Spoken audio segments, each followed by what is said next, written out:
حسن یوسف پہ کٹی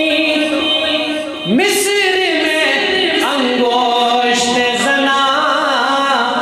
سر کٹاتے ہیں،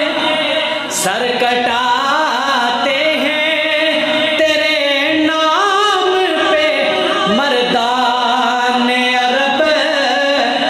سر کٹاتے ہیں، سر کٹاتے ہیں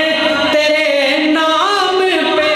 مردان عرب۔ شعر پہ ذرا غور کیجئے گا،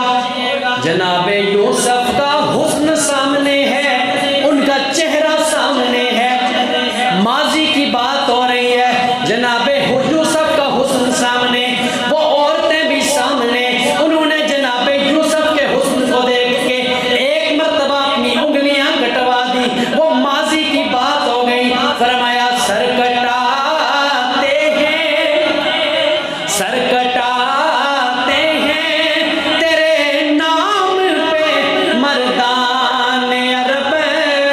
یہاں مصطفیٰ کا حسن سامنے نہیں ہے، یہاں مصطفیٰ کے نام پہ آج بھی دیوانے جانے لٹا رہے ہیں، یہاں مصطفیٰ کے حسن پہ انگلیاں نہیں، یہاں مصطفیٰ کے حسن پہ سر کٹائے جا رہے ہیں۔ وہاں تو یوسف کا حسن سامنے ہے، یہاں مصطفیٰ کا حسن بھی سامنے نہیں، یہاں مصطفیٰ کا صرف نام موجود ہے، صرف احادیث میں قرآن کی آیات کی تفسیر میں مصطفیٰ کے حسن کے قصیدے پڑھے گئے، پھر بھی ان کے نام پہ مردان عرب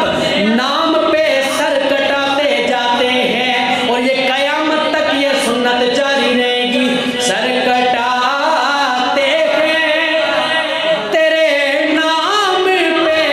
مردان عرب، سر کٹاتے ہیں تیرے نام پہ مردان عرب۔ حضرت حسان بن ثابت